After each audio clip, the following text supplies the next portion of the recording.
Welcome to the Austin All Day Podcast. This is episode 6, and here with me today is Chef Joesph Sukhendra of Contigo Catering. Please sit back, grab a drink, and enjoy.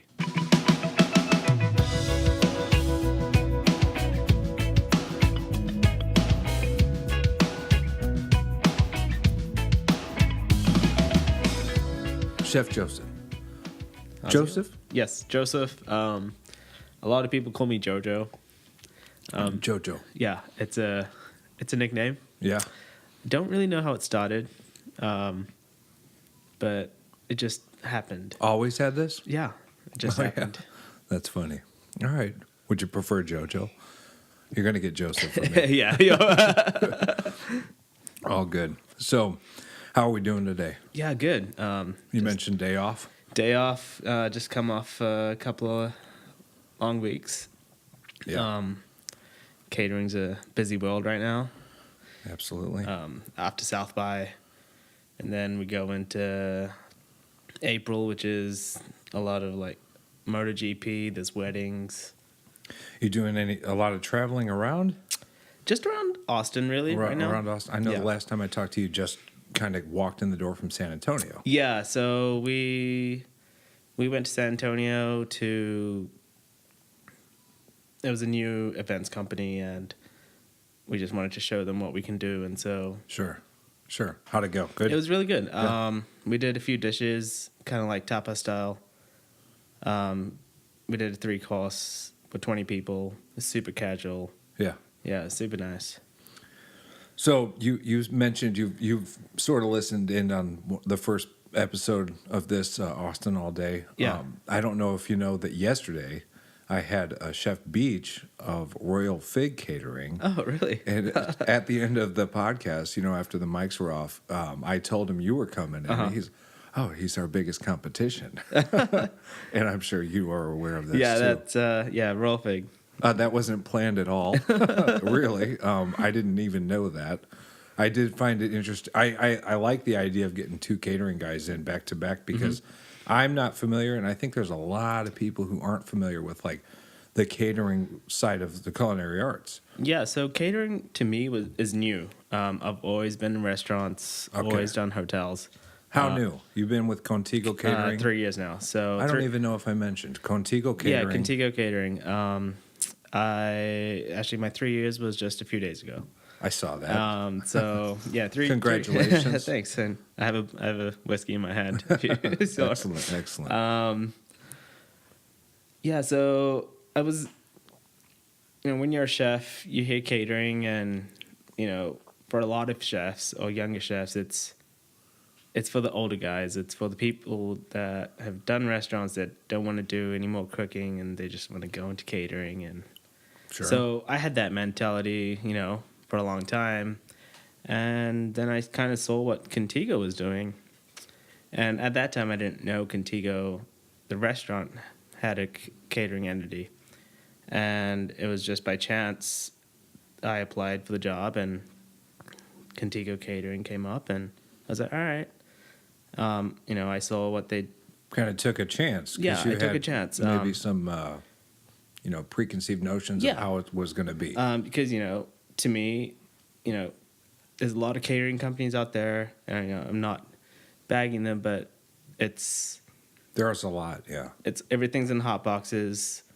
Everything's in Schaefer's and hotel pans, and that's all it is. And there's no real creativity. Yeah. So what, kind of put Contigo apart from the others is, we don't really use shaping dishes and whatnot at weddings or events, whatever we're doing. We have a whole buffet set up where we get in like different styles of platters, and we have our own little mechanism to keep stuff hot. And so, yeah, and I'm guessing that also adds to like the pizzazz. Yeah, pizzazz, the creativity, the look of the food, because a lot of that is, to me, a lot of people eat with their eyes. Oh, yeah. And so for me to, make something look good on a plate, and then also for it to taste good, it just appeals to the guest and the whole guest experience. Oh yeah. And so yeah, I did take a chance with Contigo, and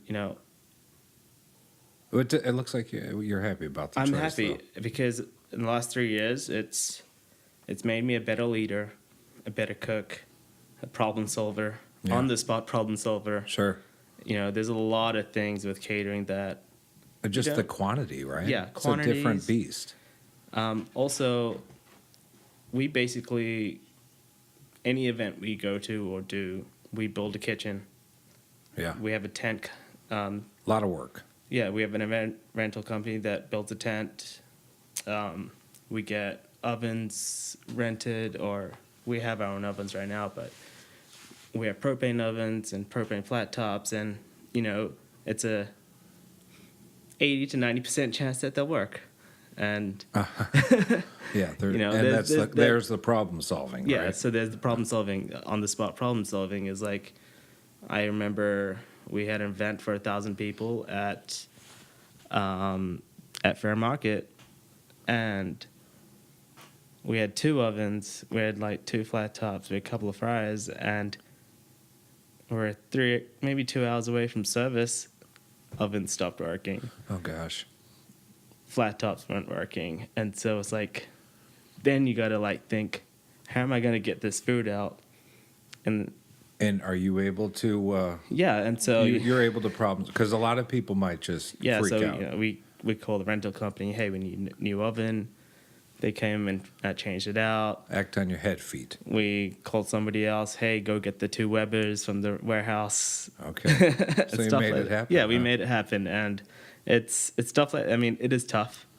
Yeah. It's tough, but we made it happen, and it's that kind of adrenaline that I like. It's still that fast pace. Oh, that's interesting. That fast paced kitchen adrenaline that In a different form. In a different form. In a different form, because I was going to ask, did you have any, like when you transitioned, did you have any hiccups? Was it a little, maybe even doubts when it happened, or was it kind of a smooth transition where it was new and fun to learn new things? Actually, the funny thing was my first week when I transitioned, because for the most part it's a 9 to 5. If you don't have an event, then it's typical 9 to 5. You prep during the week, and if you have events at night, then you have events at night. But you guys have a lot of stuff. Yeah, we have a lot of stuff. And so my first week was in the summer, and in the summer usually catering's slow because it's hot outside. Yeah. No one really wants to do anything. So I was off by work at 5, and then I called my wife. I was like, babe, what do we do tonight? Right. Well, I bet she loved that, right? I'm off. And she was like, I'm watching The Bachelor tonight. I don't know about you. She's not used to you being. Yeah. She's like, you need to go back to work. Yeah. And so I was like, I have all this time now. Yeah. But it was actually good because we were expecting our first child. Oh, great. And yeah, that really helps. I feel like I've been home, I don't know, a lot more. I mean, I see my wife a lot more than I did when I used to work in restaurants. That's a good thing. And it's a good thing because... Do you feel guilty about it? Or? No. Okay, no, it's good. Right. But those are the 2 differences, like, working in restaurants and working in catering. Sure. And it's nice, this summer is a little slower. I mean, it wasn't slow for us last year. Yeah. We were busy, but it was somewhat slower. So 3 years in, when those summers are coming, are you looking forward to maybe a little break? Yeah. There are some times where I have weekends off. Yeah. And that's unheard of in the chef world. Yeah. And holidays, how's holidays, that work? Even holidays, my boss is so good that we had, we get Christmas off. We're off for like about a week over Christmas. Thanksgiving, we're that's off nice, very nice. for about 4 or 5 days. So I haven't had that in the last 3 years. Or, 3 years before that. Is it one child? One child, and we're actually expecting one more July 1st. Oh, that's exciting. Yeah. It's giving you room to breathe. It sounds like, and that's it. I mean, you need that. Yeah. You can be a family man, whereas working in a restaurant, you can't. Oh wait, you can. I mean, you can. There's a balance. It's hard. I mean, I'm not saying catering is easy. I mean, like these last 2 months, the March and April, like South by, and this last month. I mean, Has South by increased? South by has increased, and I mean, I haven't been at home as much, and I mean that's due to events and Yeah. how much work we have to do. Right. But there is, I see the light at the tunnel, which is the summer. Yeah, right. And hopefully hopefully you get a little break, but at the same time, hopefully it's steady business for Right. Contigo, because you got Royal Fig to watch out for. I love how that was, yesterday and today. But he said he liked everything you guys do. Yeah. I mean, So he came from restaurants as well. okay. Sort of. He had like a Whole Foods, and he was at a restaurant here in Austin for 4 or 5 years. What about you? What was before Contigo? You said you were applying for it 3 years. You're 3 years in. Congratulations. So before Contigo, I'd worked at a restaurant in Round Rock, and I was there for about 8 months. And prior to that, we moved from Nashville. Nashville. So, Nashville, Tennessee. So me and my wife were in Nashville for about 2.5 years. And actually prior to Nashville,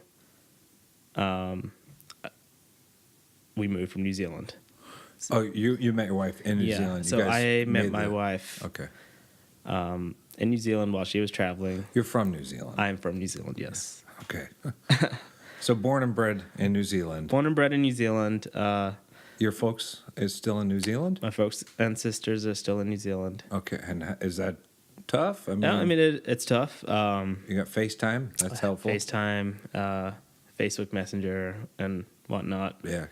So everybody's. Are you guys the only people here? Yeah. Okay. So my wife is actually from Georgetown. She's from Georgetown. Georgetown here. Georgetown here. So how would you have met in New Zealand? So she was traveling. She's traveling. She was traveling about. Interesting. So is that why you're here? Yes. She got you to come back home. She got me to come back home. Okay. It's like she likes to put it, I'm her souvenir. When you said you both met in New Zealand, I figured she was from New Zealand. That's interesting. Yeah. So my wife, I think it was 2010. She was traveling around New Zealand. Yeah. She was only supposed to stay for a month, and she ended up staying a year. Wow. Yeah. She met me in the first month. Okay. Does that have to do with the year? Yeah. And Nice. and then after that, we moved. We met in a small town. Have you seen Lord of the Rings? Of course. So Moordor. Mordor. It's a real place. Okay. It's a I'll real have to place. rewatch it now with this. It's called National Park, New Zealand. Okay. The Beautiful. mountain, Moordor Mountain, is actually called Mount Natahoe. Wow. And it was like our front door, and we could see it every day. So does that change the experience of Lord of the Rings, out of curiosity? For me, Yeah. I love it. I love Lord of the Rings. I can watch it. Oh, it's great. Okay. I can watch it every day. Okay, so it doesn't taint it in any way. No, We're it like, doesn't. oh, okay. Oh, it's a great movie. I actually have a real cool picture of Moordor at like 5 o'clock in the morning with Nice. like a red background, red So sky. it's changed in name to Mordor, huh? But yeah, so we met in this small town, and we lived there for about 8 months, and then we moved back. I wanted to move back to the city, Yeah. where I'm from, the big city, Auckland. Auckland. This is also where you went to college. Yes, so A lot of friends, I'm guessing. yeah, the university I went to was AUT, or Auckland University of Technology, and that's Yeah. also where I did my culinary studies. Okay. Yeah. All right.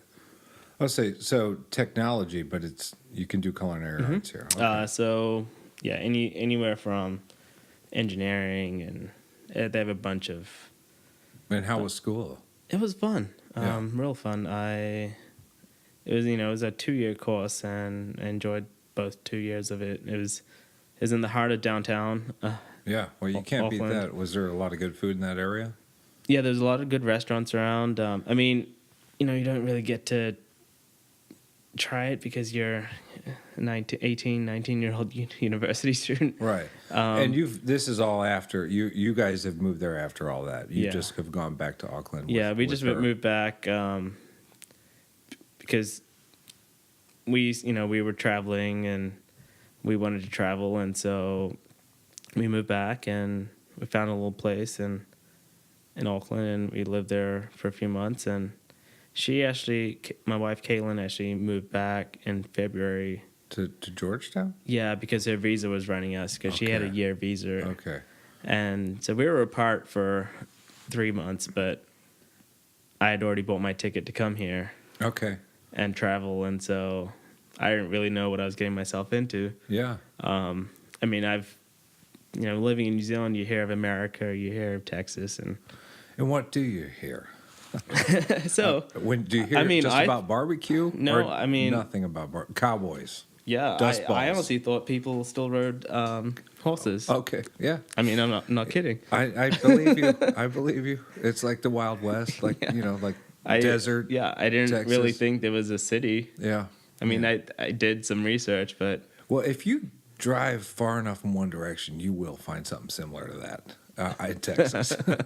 Maybe not quite so much in Austin, but she's in Georgetown. So you get here. Mm-hmm. I'm sure it's a whole new world, right? yeah, I mean, it was crazy because people are driving on the other side of the road. I'm used to the other side. You got to get used to the driving here anyway. Yeah, and then even like driving in Yeah. a car on the left side I'm sure. is weird. Yeah. And so I mean, did you ever like in a moment say, "Oh," and you're doing something backwards? Mhm. Yeah. I've done that a few times actually. Or I guess I've even you wouldn't think it was backwards at the time. I've even because I was so hardwired getting into my car in New Zealand, Yeah. you get into the right side of the car where the you steering kept wheel doing is. that? And I kept doing that, and I'm like, oh, crap. Yeah. So I'd get out and walk around, and Yeah. even with the window wipers and the indicators on the other side. So it's Yeah. like Yeah. every time I'd indicate, I'd put the wipers on and just... So you come here like thinking there's like dust balls running around and like it's a desert and the cowboy's gonna pull up and howdy part. But what happens when you you're into food, right? Yeah. So what the first thing? I'm just curious. What maybe the first impressions? What did you run into? What sticks with you? Actually, barbecue was the first really, Barbecue. yeah. Was it in Georgetown? Because she's Yeah, it was in Georgetown. It was what was it? The Pit barbecue. okay. Is the pit still there? It's still there, yeah. Okay, all right. And one of my favorite things is pork ribs, Yes. and I've never had it smoked before like that. Oh. I've always had it like slow cooked, Okay. and I was like, oh wow, this is great. Yeah. And Oh, I'm sure it was. And yeah. even then, barbecue to me is different Sure. because we're used to. It's even different here in different regions of the so country. what I'm used to is, and what I call a barbecue is, you take your grill out, you throw some sausages on there, Uh-huh. throw your chops, onions, Okay. you have bread, ketchup, or tomato sauce, as we call it. Yeah. That's your barbecue. Okay. But So here it's totally different, right? totally different. Yeah. And it's everywhere. And it's intriguing. And as a cook and chef, it's something that I still want to learn and master. And so do you have a grill or I do have a grill. I have an egg? No, I have a smoker that Okay. I built from cinder blocks. Okay. Cool. And so A home built. yeah, You're ready to do this, right? So have you been successful? I'm sure. Yes. I have been. I mean, I've had a lot of good brisket, but I might, piss some people off here, but I actually haven't found a brisket that I've liked here in Austin or in Texas yet. Okay. In comparison to New Zealand? No, in comparison to actually, I was going to say Nashville. Oh, okay, yes. So right. I learned a lot of barbecue while, living and cooking in Nashville. Obviously it's a different style. Let me just backtrack a little bit on the timeline, because you guys met in New Zealand. Mm-hmm. She's traveling. She comes back to Georgetown, mm-hmm. and you come. I come to Georgetown. And then how did you guys end up in Nashville? So we traveled around. We traveled around the U.S. Okay. For a little bit. That's and awesome. It was about 3 months, and then I was like, I kind of like it here, and so in Nashville. Well, in the United States. Oh yeah. Okay. And in general, wow. So I was like, all right, well, let's try and get a visa. Mm-hmm. And so that was a little tough and interesting, but I ended up getting one, a work visa. So I had to go back to New Zealand, apply for a work visa, and then stressful doing that? A little stressful because it was like I don't really want to go all the way back and then come all the way because you're in the middle of it, right? Then you're looking at more flights and more more money, and the flight alone is complete pain. So what is that? 20 hours? About 20 hours, 16 to 20 hours from Austin. And there's no stopping in there. There's 20 hours. I mean, you can 16. stop. You can stop in LAX or San Fran. Okay, all right. Which is what I did. Okay, yeah. Regardless. Now they do direct flights from Houston and Dallas. Yeah. I think they're about 14, 15 hours. Long flight. So we went back to New Zealand, applied for a visa. I got it. And then it was through a hospitality college, online hospitality college. Mm-hmm. And so what they did actually was great is they found jobs for me. I had to give them my resume. They sent my resume out to the whole United States. So a resume, I mean, obviously you've done this. So from New Zealand, mm-hmm. I wonder how someone in the U.S. reads that. It's like, I can call them, but they might be asleep. So the hospitality college pretty much set it all up. They found a list of places. They sent out my resume. Some of them get hits. So they came back with me with 5 places. One was Seattle, Nashville. 2 were in Florida. I think one was Miami and Florida Keys. And I think one was Washington, D.C. And so you choose Nashville. I chose, and they said, go on the websites and whatnot, do some research, and let me know which 2 or 3 that you like. Yeah. And I said, honestly, out of all of them, I like the Nashville one, so I'd rather just, do my interview with them. And so I did a 3:00 in the morning Skype interview. Did you have to set an alarm and wake up for it, or you awake? I did. I set an alarm. I woke up for it. I set an alarm like half an hour before. And this is for a kitchen with the chef. Yeah, this is with. Did you do this with the chef? It was the executive chef. It was the managing director of the hotel. Okay. So the hotel was the Hermitage Hotel in Nashville, Tennessee. Yep. And honestly, I had a nice shirt, I had a suit jacket, and I was in my boxers. That's awesome. And I did my Skype interview. Yeah. And then it's a good thing you didn't get up. Yeah.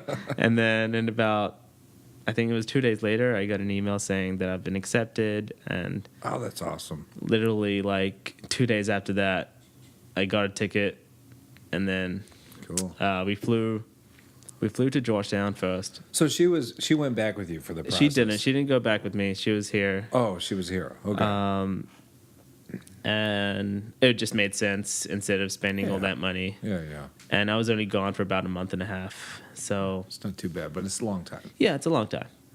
So I was like, all right, we're going to, and she's on board. Yeah, she's on board. She was like, actually, Nashville's not too far from here. It's only a 12-hour drive, or 3-4 hour flight. And you can be stuck in traffic here for 12 hours anyway. So what's the difference? So yeah, we moved to Nashville, and day one we actually packed up a Penske truck and drove out to Nashville. 12 hours. That's like a great spot too. I mean, the music scene, It was nice. I mean, after experiencing the Austin culture, when we got to Nashville, it was very similar. Yeah. And I've heard a lot of people say that. And, me being from New Zealand, it was very similar. It's a lot smaller than Austin. yeah. But it was very similar. Everyone was nice and hospitable, and, it was just nice Southern hospitality. Is it that way in New Zealand at all? It is. Everybody in New Zealand's so laid back. Okay, because it's really not like that everywhere. I mean, you traveled a little bit. Oh, yeah. Did you get up north at all? I mean, people, they get so the winters under went them to and New they York. get all bitter. Went to New York, actually. In that first 3 months while we were traveling, we went to New York. My wife and I actually got lost in the subways. Oh, yeah. And that's a whole nother story. Right, yeah. Right, so and there's a different type of people in New York. We got lost in the subways. The actual ticket person gave us wrong directions. Oh, yeah. That doesn't surprise me. Yeah. And so we ended up in Jamaica, Queens, and... It's so big, and there's so many people. People that's small enough that people can, care about one another, or it feels that way, even though there's so many people. But New York, it's like, go that way. Yeah, literally, that's what it was. And, our phone was dead by the time, and we walked into a police station, and we're like, we need help. And the guy was like, you guys shouldn't be here. I was like, oh, great. Here we go. Yeah. Did you get any experiences? Were you guys I mean, traveling's expensive, but were you guys eating anywhere, memorable during that time? Were you guys trying to kind of budget a little bit? Just kind of budget a little bit and here and there. I mean, it's not really... We didn't... Once we, settled down in Nashville, we then started eating at, nicer places. And sure. My brother lived in Knoxville for a while. Okay, cool. Yeah. And so I've been... Tennessee's beautiful. Yeah. Yeah. It's gorgeous. Austin's also gorgeous, right? Mm-hmm. It's almost like a miniature version of Tennessee in a way. Yeah. And it's not like that everywhere. Like I said, if you drive far enough in one direction, you will see the dust balls and and all the sand. Actually, when we drove to Lubbock, I saw a dust ball. It's like, oh, they're actually real. Yeah, they're real. It's not just cartoons. Yeah, and then I had so much fun in Nashville. It made me realize there's a lot more to learn in this industry. I mean, even though Nashville, it's Southern food and there's so many different techniques. Mm-hmm. Then you throw in barbecue in the mix, and it's like, but wait, there's other styles of barbecue too, not just Nashville. There's Kansas, there's Carolinas, there's Texas, right? And so actually I learned a little bit about Nashville barbecue, and there's a spot called Martin's Barbecue in Nashville. And hands down, to this day, probably one of the best barbecues I've ever had. Okay, well there you go. I always like to ask the places where you like to eat, but there you go. You got to drive a little ways. So every time we go back to Nashville, we always go to Martin's and eat barbecue there. I know a lot of people aren't going to New Zealand, but if you go back there, if you just had a free boom, and it's like an hour. Forget about the flight. You're just gone. You're there. Is there somewhere you get off the plane and you got to eat immediately? So, what you need to do is you need to find a beach. A beach? A beach is very accessible. It's less than an hour. Right. Depending where you are. There's water There's water. You're surrounded by water. You find a beach. Which is beautiful, right? Yeah, it's amazing. The air must be amazing. That's one thing I do miss. Yeah. Is the beach. Accessibility to a beach. And how about the air? Just the breathing. You can smell and taste the ocean a little bit. Oh, yeah. When I lived in New Zealand, we lived about 15 minutes from a beach. Yeah. And it was just the views. Yeah. It's nothing to write home about. The views were just so breathtaking. Yeah. It's a black sand beach. Sure. But black sand. Yeah. So literally black sand. And in the summertime, it was stupid hot. That's stupid cool. hot. But you find a beach. Yes. You find the nearest fish and chip shop. Okay. Fish and chips in New Zealand. Okay. That's cool. That's one thing I miss. Can I ask, is it like what we're thinking, salt, pepper, flour to fry these? You know, in like, what kind of oil? What's the secret? Is it just fresh? It's just fresh, and I think it's the whole experience because... Oh, yes. Black sand? Are you kidding? So, in New Zealand, when you get fish and chips, fish and your fries get fried, and it gets thrown into like a parchment paper, wrapped up, and there you go. It's like this paper parcel. Yeah. And inside is your fish and your fries. And because it's hot, it also steams. Yeah. And it's nice and succulent. It just becomes nice and soft and succulent. Like the batter gets a little soggy, but you know, you have your ketchup, you have your tartar sauce if you want it. You have lemons. That's a thing. That's amazing. That's cool. And I'm a huge fish and chip. I typically if I go out and there's fish and chips, like 9 times out of 10, if I see that, I at least want to try it. So that sounds. Now they're all like, no, New Zealand. Or can't really compare another to that. thing that is a must do is meat pies. Meat pie. So it's a handheld pie that has a pastry bottom and a pastry top. Oh, I think I've seen this somewhere. And has like a meat filling or a vegetarian filling. But it's good. It's amazing. What are they? I mean, it can't just be meat. I mean, there's so many different flavors, or just whatever. Like your classic flavors that New Zealand or Australia are known for are it's called mince and cheese, but mince is ground beef. Translation. Here I'm thinking herbs, and you guys are throwing cheese in right away. Yeah, that's beautiful.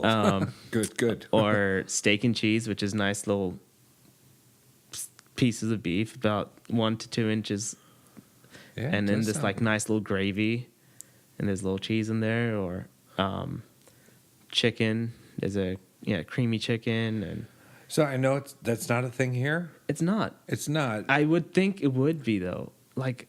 So let me ask you, have you made that here? I have. It's on the menu at Contigo, at catering.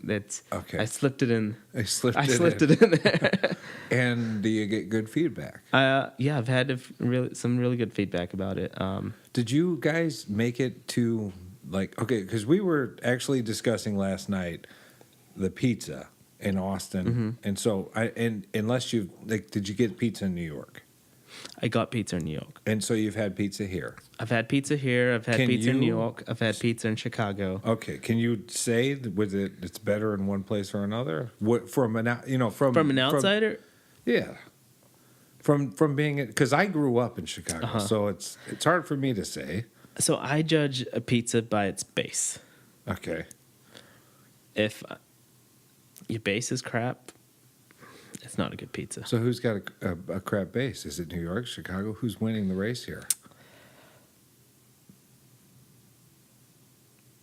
Have you ever thought about this before? I don't want to put you on the spot. I haven't thought about that. Because what I was kind of tying this back. I know there is a debate between oh yeah, there's definitely a debate. There's this big debate about it. I almost feel like if I knew how to make pizzas, which I don't, unfortunately. I mean, I can make a pizza, but I haven't been doing this for, it's not my profession to make pies.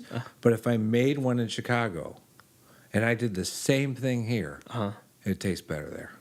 And I don't know what's going on with I was going to ask about dough and it's bread. Yes, the dough is key.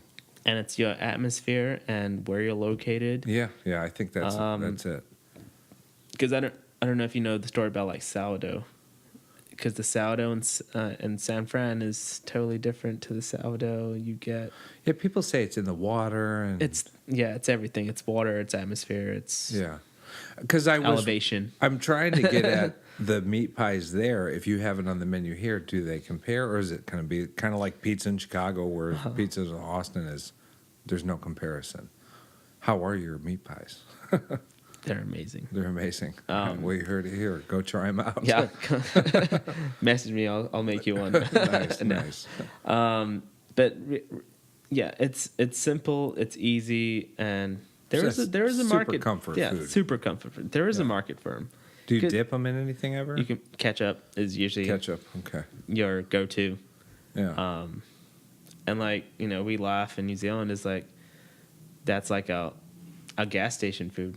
Yeah. Like you go to if you're drunk at like 3:00 in the morning, you go to the nearest gas station. And I think that's pizza here. and there's like pies, hot pies in the warmer. That's Yeah. you know what you get. All right. Yeah. Yeah. I mean, like here, you'd have what, hot wings, Yeah. something like that, or a burger, like a drive-through. Drive-through burger. Yeah. Whataburger is. Whataburger. I don't know if Whataburger's is it 24 hours. It may be. I think it is. I don't Yeah, know. there is. There is one in Georgetown that's 24 hours actually. And is Whataburger great to you, or is it It's so-so? just So-so. it's just a regular fast food. Yeah, fast food. I'm sure you basically steer clear of fast food for the most part. I try to. Yeah. Yeah, sometimes, you know, once in a blue moon, it's like, oh, And you're 3 years old for the first. Your son, daughter's she'll 3. be 3 in May. Well, hopefully you don't fall into the trap I've fallen into, where fast food actually becomes more regular in the diet. Yes, because it's not. Actually She's getting a lot more pickier right now. Yeah. So she wasn't originally. Not. Yeah, she would eat whatever you'd give her, and now she's just like, I don't like this. Like I know 3, but like, can you tell that she's showing some kind of interest in the food? So every time I cook, Which is often at home. I try to, yeah. Yeah. I try to cook most weeknights. I get her up on the counter, and she watches me. And there you go. if I'm making pasta or like spaghetti, Let her I'll throw let it in yeah there? I'll let her throw the spaghetti, and she loves that. Oh, yeah. Gets a kick And out of it. she has this like, so we got her a little miniature kitchen for Christmas last year. Yeah. And so she has these knives, and so she'll like try and cut like me. So Oh. she's like, "Daddy, look, I cut." Yeah. I have a photo of my daughter with a green pepper that she took a plastic knife and she got her way through it somehow. And it's just like gouged a hole in it. I actually have a photo of her doing it, and her face is, she's like, and she's like, she's developed some sort of knife skill. I'm not sure what we're calling it, but if she ever had a real knife in her hand, I'd be like scared to death because, she's like trying to gouge it through this. But that's excellent. That's excellent. Yeah. And so you're expecting, do you guys know if it's a boy? Girl? It's a boy. We already know what it is. So cool. Yeah. So cool. Yeah. So we'll have one of each, and Yeah. Well, hopefully she sticks with it. I'm sure she will. I mean, what they see, the cooking and everything. yeah. I mean, that's one skill that I learned at an early age, and cooking. Yeah. I mean, it's been from mom, grandmother, And uncle, auntie, everything. Like my whole family. So basically, my whole family is just like a bunch of cooks. Yeah. And That's cool. Is that common, or is that very common? Okay. I mean, I have an Indian background, heritage, and cooking's just, it's one of those things that brings like the families together. When I think Indian, I think a lot of spice. Oh yeah. Yeah. So I mean, barbecue. You're good with hot sauce and all that stuff. Okay. I actually have a few batches of hot sauce going right now. Yeah. I'm actually fermenting some habaneros. It's been about 7 months right now. So we're not shy on the hot No, sauce no, with no. habaneros. No, Nice. not Is that for Contigo or for at home? Contigo. Yeah. Yeah. Nice. Yeah, I do a little. I do all the little side projects and stuff at Contigo. Sure. Just all the fermentation and whatnot. I think I noticed like the mead. Mead, yes. Okay. So how's that? I have a guy who's just gotten into that. He's gotten some mead, and I know nothing about this. But So I learned mead from one of my old CDCs while working in Nashville at the hotel. He started making mead, and he just made mead from like fruits that were in season. I think one of the best. And how was it? It was amazing. Like Yeah. So have you made it and been successful? So I've been making it on and off now for about 2 years. Yeah. And I've been successful with a couple of batches. Definitely peaches. Okay. Peaches were good. What about honey? Is that Straight up honey. So how you make mead is you use honey, water, and yeast. That's your starter. Oh, yes. And the gentleman I was talking to used Meyer lemons. Okay. Okay, yeah. So if he's listening, Uh-huh. which I hope he is, this is John, Hillside Pharmacy, and he said by May 4th it should be ready. So if he's listening, I'll hold you accountable. And he's supposed to bring some. Okay. So we'll see how it is if he turns out with it. But yeah, so I've actually made some. The ones I've had real success with are your sweeter fruits, Yeah. like your peaches, figs. Does it have a shelf life after it's done? No, so it takes 6 weeks to ferment Right. and whatnot. And he spoke something about vinegar to speed it up, or is that? I don't know. I might have misheard him. So it takes 6 weeks. At 6 weeks, you can strain it and bottle it. Okay. At that age, or at that time, it's considered a young mead. Yeah. And over time, the mead will change and its flavor profile will change. And have you experimented with yeah, this? so I have a 1-year-old fig mead right now. Interesting. And that's probably been one of my strongest meads that I've made. Is it good? Yeah, it's Yeah. really good. Yeah. I mean, it's not for everybody. I mean, if you like fermenty flavors, and Yeah. then you'll like it. I mean, I done a mead tasting a couple of months ago I had a raspberry mead, a blackberry mead, and grape mead. Right. Did grape mead. Grape mead turned out really good, but the raspberry and blackberry kind of got too syrupy. Syrupy, huh? I think it was just the sugars and the berries. Mm-hmm. Yeah. So I need to rework that. I haven't had good success with citrus. Yeah. So it's interesting he's doing that. I don't know. I mean, I've done 2 methods. You know, I saw one method where you throw the whole citrus in. I tried that method, and He used the peels, I think. yeah, and then there's that method too. But both methods I've tried so far, it's too pithy. Yeah. I don't really like that. Interesting. Do you have some at home ready now? Yeah, I have some at home. They 1 year. Yeah. Okay. Yeah. Interesting. I also test the alcohol level on them. Yeah. And what is it about? Just to give people an idea. The regular one, usually they're about 12 to 14%. But I did. How's it go down? Smooth? Yeah. Well, when you first bottle it, like open it, Yeah. it Let it breathe. gets you. Like, I took a sip of one that I just opened, and there was just regular honey, and I was like, it got me a little buzzed off the first 2 sips. I was like, okay, this is Yeah, that's funny. It hits you hard. yeah. Lets you know what's happening. And the strongest one, which is the 2 berry ones I made, were about 30%. Wow. That's pretty strong. So Wow. So again, that got syrupy, so I think that's more liqueur-like. So, okay, interesting. Did you use that for anything? Yeah, I mean, we made a cocktail with it. okay.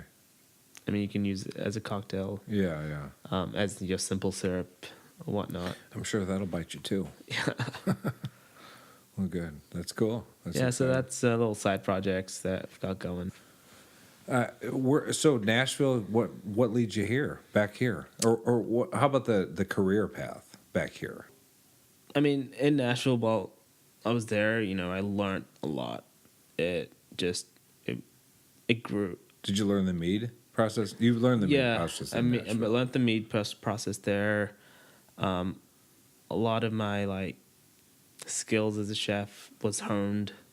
Yeah. In Nashville, I learned. There was, 2 chefs or 3 chefs actually. You were under Chef Tyler Tyler Brown, who was the executive chef at the time, and then I had our executive sous chef, Andrew Clamar, and our CDC, Richard Neal. Okay. And then I was the sous chef. sous chef. I wasn't the sous chef when I first started. Well, that's a good accomplishment then. I started as a regular line cook off my 3 a.m. Skype interview. Right. And then I guess they, saw something That's in good. me or saw skills that I had. And That's cool, though. so I was promoted within like 7 months. And yeah, it just opened my eyes. And, it's one of those things that I like a challenge. And it was a challenge. And I believe it. Yeah. And that's what, one thing is like, for me is I got it. Something's got to keep challenging me to keep going. And so, well, currently, right now, you feel challenged? Oh, yeah. You feel challenged. You're happy. You're content doing what you're doing. Do you see yourself kind of sticking around Contigo for the meantime, or do you have maybe something that you're thinking about in the future? I mean, Even if I'm it's always 5 years out. I mean, I'm always thinking about the future. I mean, one day I do have plans to have a place of my own. Yeah. That's exciting. Here in Austin? Here in Austin, maybe back home too. Okay. There's a few like ideas I have popping around, like, ooh, in Austin I could do this, and ooh, in New Zealand I could do this. Yeah. Not the same concepts, totally different. Yeah, obviously. Obviously, like I'm learning Like different. you make a New Zealand style restaurant here, and Yeah, you make an Austin exactly. style. Like, ooh, I could open up a barbecue place back there in New Zealand. You probably could, though. I probably could. And I'm sure there would be. I mean, it might be very well received. even as simple as fried chicken. Meat pie barbecue. Even as simple as fried chicken. I mean, obviously, there's a bunch of KFCs floating around New Zealand. Yeah, and everybody loves it there. So that's one. That's one idea. I mean, fried chicken is good, right? Fried chicken's great, and I honestly, I learned so much about fried chicken while in Nashville. There's so many good fried chicken places there. And this is just a random, but if there's maybe like a secret, what makes good fried chicken? It's to do with the breading and how you do it. Not the oil. Not the oil. I don't think so. And as far as breading, what we're adding to it? I mean, you can add whatever flavor. Method. Yeah, I think it's the method and how you flour it. Do you soak this stuff in like buttermilk or anything? Or? Yeah, you soak it in buttermilk. So that's part of it. That's part of it. Soak it in buttermilk and your chili. I mean, if you're doing hot style, then yeah, soak it in hot sauce. And let's face it, if you're not doing hot style, then what are you doing? Yeah, you can. Making a mistake. Yeah, you are making a mistake. Right. Yeah, you soak it in buttermilk and then you dredge it, but you keep your chicken in your flour dredge. Like you basically bury your chicken in there and just let it sit for about 3 to 4 hours. And you finish it in the fryer? In the fryer. Okay. Yeah. Okay. And then like just kind of let it drain on a sheet tray? Yeah. It's Nice. all to do with the flour. And Paprika, salt, pepper, garlic powder, garlic powder, garlic onion powder, paprika, cayenne, oregano. Have you rosemary. around here had any like specific places that stick out besides KFC? I mean, Gus's. Gus's is always good. Cool. Yeah.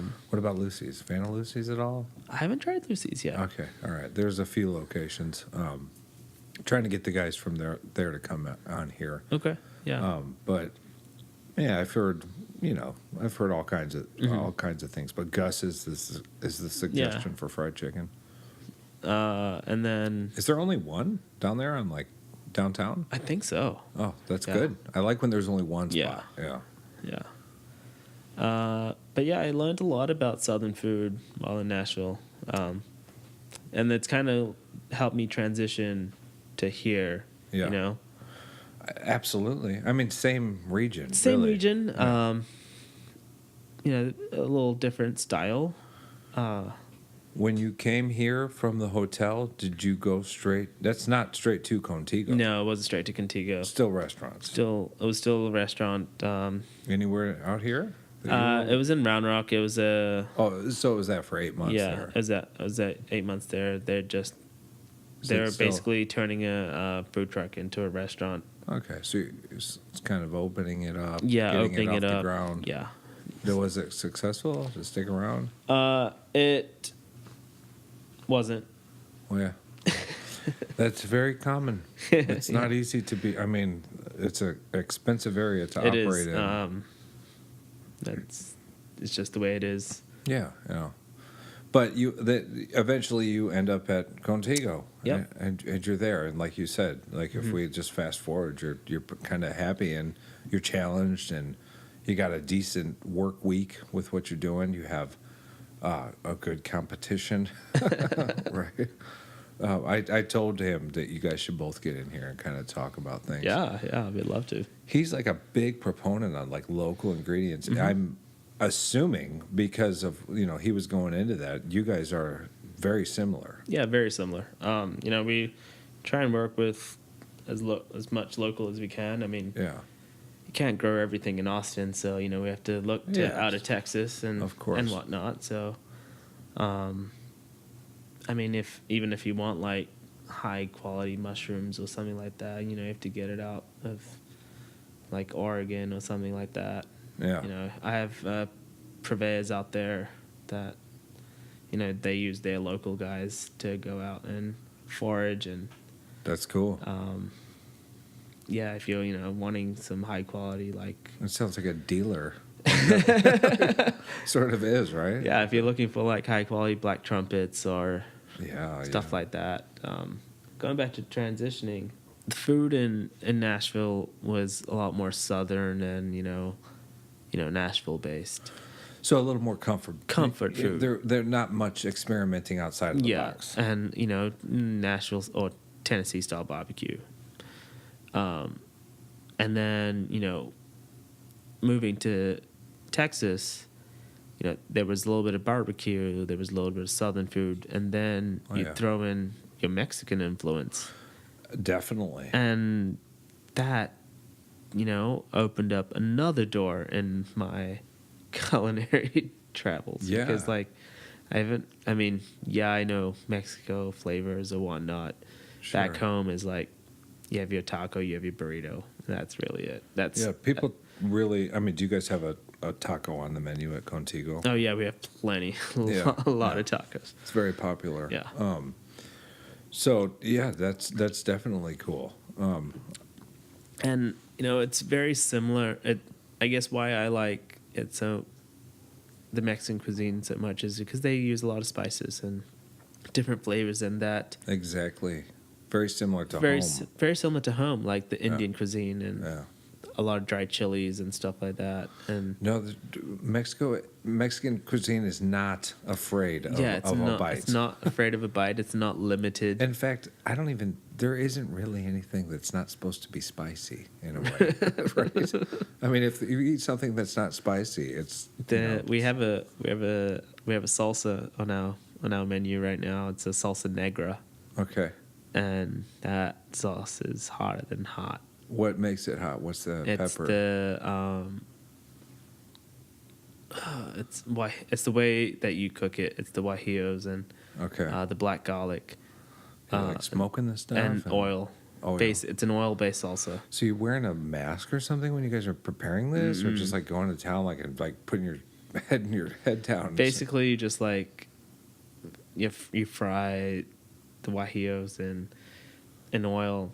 Oh, wow. And then you use that same oil and you blend it with black garlic. Yeah. Oh, yeah. Nice black garlic. Oh, black garlic is amazing. Yes, this sounds delicious. That's the key. Yeah. And it's one of those heats where it's so hot, but you still want more. You still keep going. Yeah. Those are good heats. Yeah. Speaking of, this.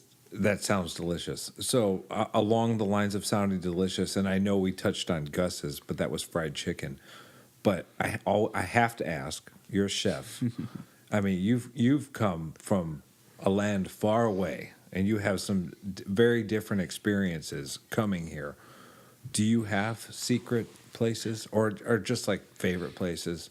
I mean, people have like hole in the wall places that are just a go-to place. To go to places. Yeah, to eat. I mean, There's a place in Georgetown that I recently discovered, and I've always kind of had my doubts, like from the outside. Like, okay. Can I take a guess? yeah, go ahead. Is it like El Monumento or No. It's not those no, two. I love El Monumento and their margaritas.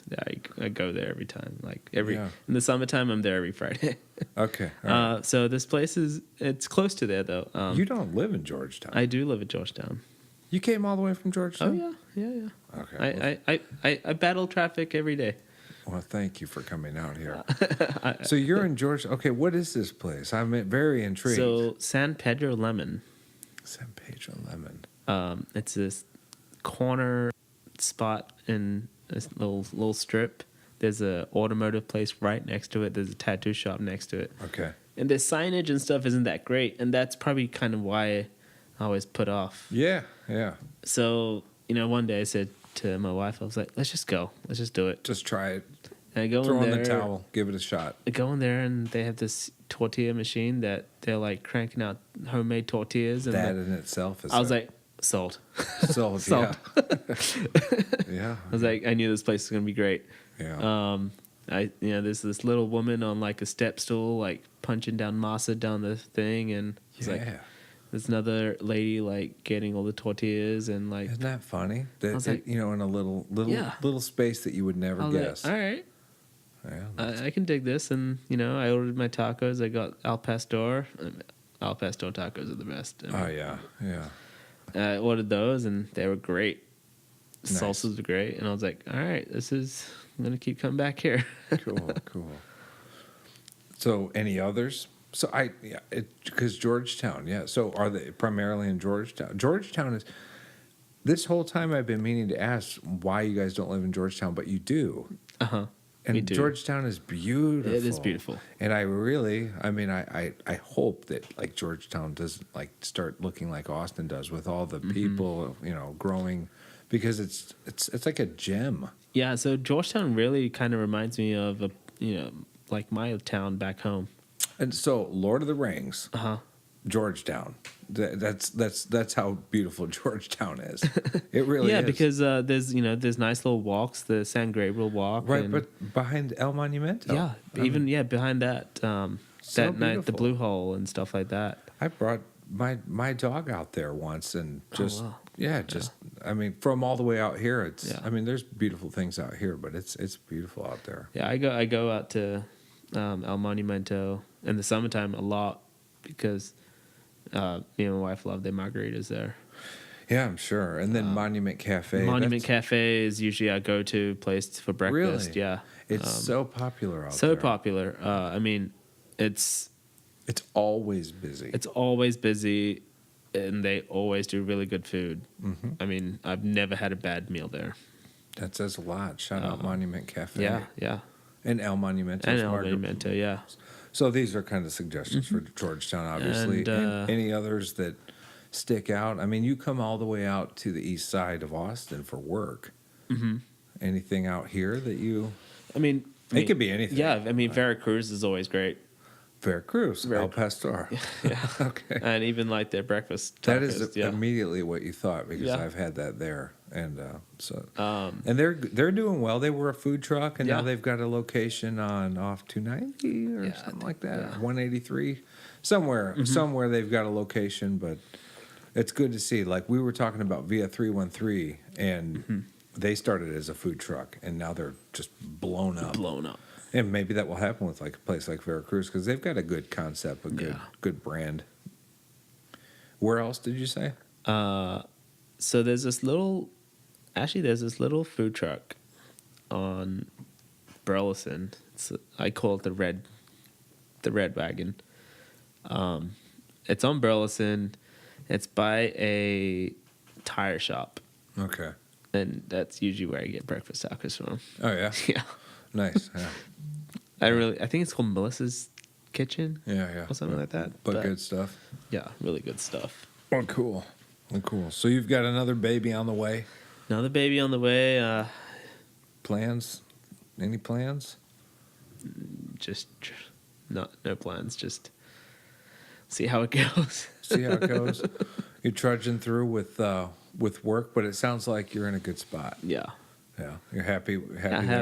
Happy, and I mean, it's hard sometimes, but that's the nature of it. Well, let's hope this summer brings you a little bit of relaxation, right? Yeah. Maybe I was going to say we'll see a restaurant pop up. Hopefully one day. Yeah. I mean, Maybe we won't. Maybe it'll be in New Zealand. Maybe. But I mean, I have plans for Austin and whatnot. I have 5 different things that I was like I could do, and ideas. Yeah. But these are concrete ideas. Concrete ideas that I think will work, and it's just finding the right spot, and that's the big thing for me. It's like the right spot and where tricky. that is. Do you think Austin? Do you think Georgetown? Or it must be tricky because how quickly things are growing around here. Yeah.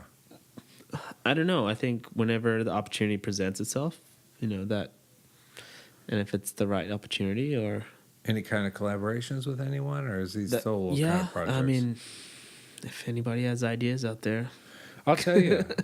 Part of what we're doing right now, I really hope opens the door to like someone who may listen to this, who, another chef who may hear what you say and may really relate to something you say, and who knows, maybe that may open the door for another collaboration. Yeah, I mean, my ideas aren't limited to just restaurants. I mean, I have ideas for coffee shops. I have ideas for bars, and well, cool. Can't go wrong with the bars. I mean, working in this industry, there's so many branches that you can, go to and go from, and it's kind of unending. That's the great thing about this industry, and working as a chef, it's a never ending. Like you're always learning new things. Right. Yeah. And there's so many cuisines out there. When somebody asks me, "Oh, what's your favorite thing to cook?" I tell them, I don't know. Yeah. It is what it is. Because it's kind of ever changing. It's ever changing. Yeah. I mean, I find a specific ingredient one week, and I'm working with that week. Yeah. It could be, one of the other. What are you currently on? Are you on anything? Are you in a lull? Right now I'm on green beans and snap peas and snap peas. Okay, I saw that too. Yeah. Saw a picture of that on your Instagram. Yeah. Which I'll link your Instagram to this, but your Instagram is great. A lot of awesome photos on there. Thanks, man. Yeah. Is that stuff from just work and coaching? Yeah, just work, life, and everything. Everyday life, work. It's. I mean, I don't post every day, but when I post, Oh, it's a vibrant, lifeful look through your page there. So. Yeah, I mean, I try to put stuff on there, but I don't have time to sit there all day and just post pictures. Well, who does? I guess there are people. There are some people out there that do, but I think they get paid to actually just do that. But it looks great. I mean, in the stuff. I mean, it's whenever I see photos that you're taking, I'm always highly impressed. Thanks. Yeah. So, and that is true.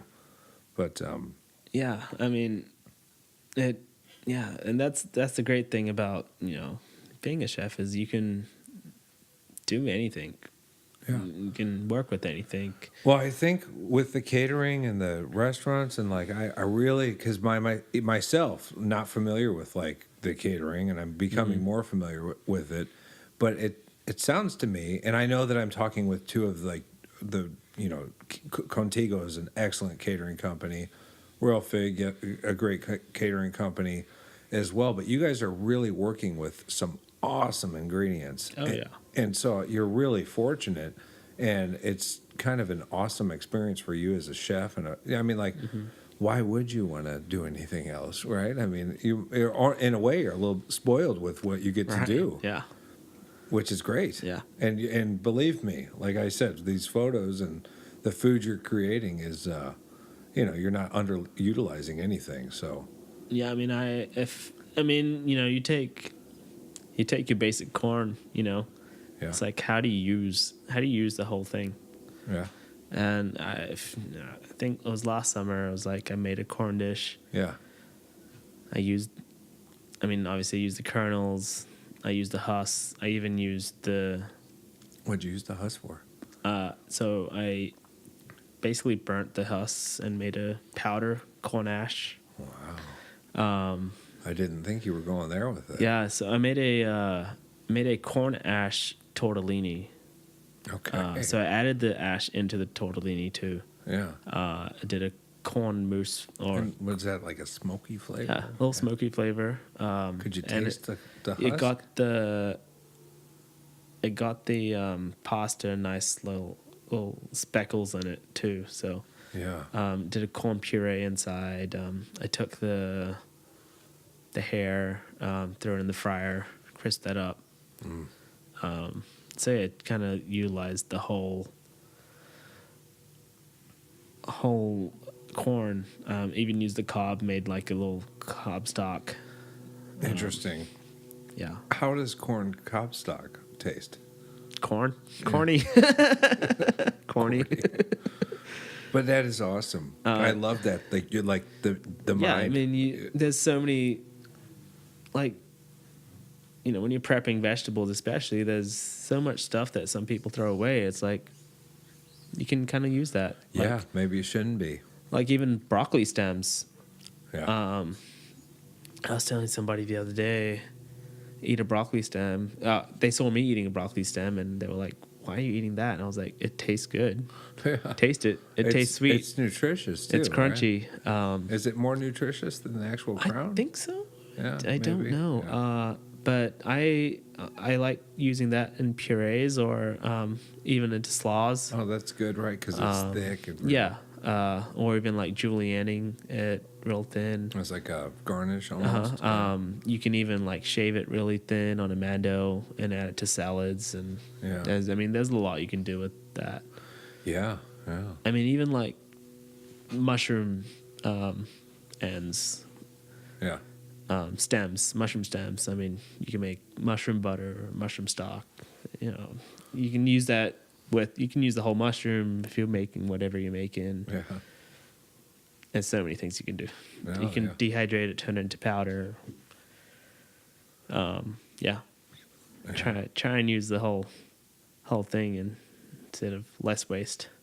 Absolutely. The world needs less waste. Absolutely. I mean, is that something you're a proponent of?